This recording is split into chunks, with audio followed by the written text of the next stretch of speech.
What I'd like to do is give you 5 practical steps for putting your preaching calendar together. Principle number 1, set aside some time in the summer to plan out your year. Now, I hope that you regularly take a little bit of a longer break in the summer just to kind of unwind, take some vacation time, retool. But at some point you should carve out a week or 2 weeks in order to set aside time just for your preaching calendar. Maybe you could go off to the retreat house at the camp and stay there and pray during that time and fast, maybe before you ever put any ideas down on paper at all. Just surrender yourself to the Lord and yield your heart up to Him for what He wants you to cover this year. Proverbs 16:3, which is a favorite verse of mine, says, "Commit your work to the Lord, and your plans will be established." And that the word in Hebrew there literally means roll your labor upon Yahweh, and He will make your inventions certain. I love that. Now, the first thing that you need to do is plan out all your special days. These are going to be the ones that just, Christmas, for instance. Christmas falls on the Sunday that it falls on. And so you need to lock that one in there. You need to lock Easter in. You need to decide, are you going to do anything special for Mother's Day? Are you going to do anything special for Father's Day? Are you going to do anything around Thanksgiving, a special Thanksgiving message? When's going to be your first message of the new year? Are you going to start in August? Are you going to start in September, right after Labor Day? Anyway, lock down all of those anniversary of your church. That's another one. So lock all those in. How many does that take? I don't know. Maybe you've already just spent 5 or 7 of your sermons right there. Now, what do you have left? And what can you fit then into those seams? You should also think about your vacations. When are you going to take those? Are you going to do one at spring break? Are you going to take some time off around Christmas and New Year's? Actually, New Year's is a great time to have a guest speaker in. Are you going to do a pulpit swap at some point with one of your fellow pastors?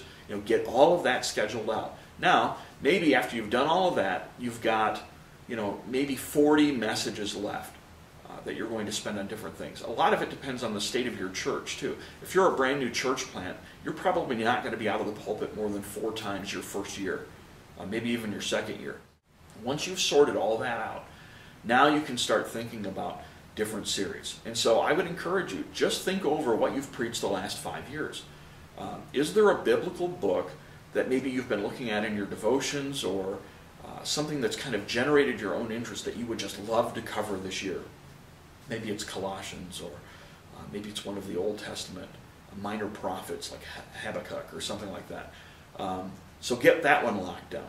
Then think, okay, what other genres now can I look at? Since I've got this one genre, now what else can I do? And what are some topical series? And start to map those out. Again, thinking, most series are going to be 3 to 8 weeks long.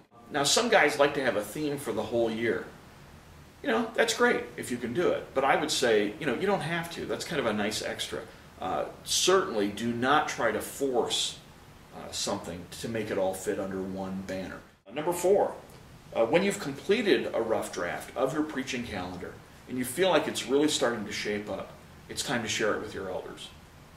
Proverbs says, "Without counsel, plans fail, but with many advisors, they succeed."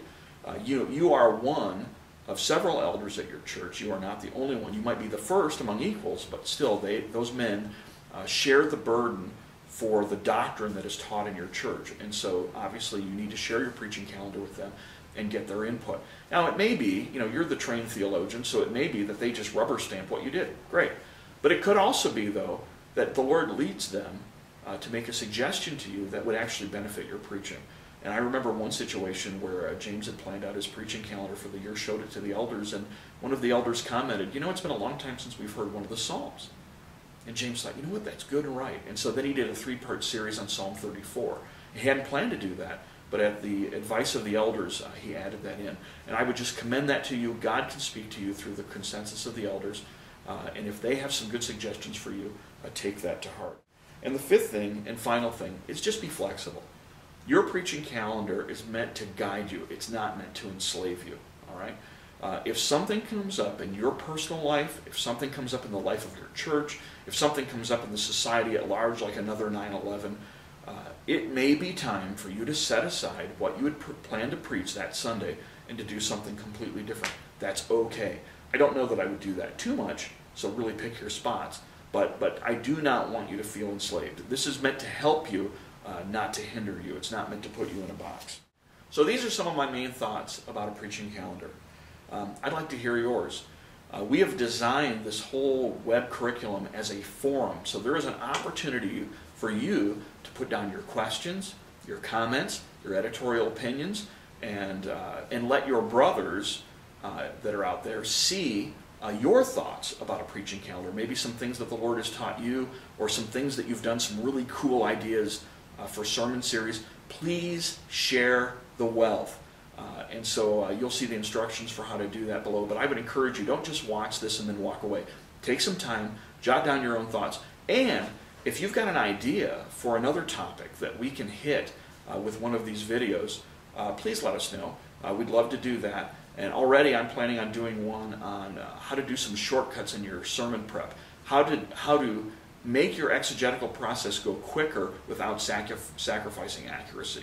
So again, if you have any other ideas, let us know. It's been a pleasure being with you guys. Thanks for taking the time today to listen to this.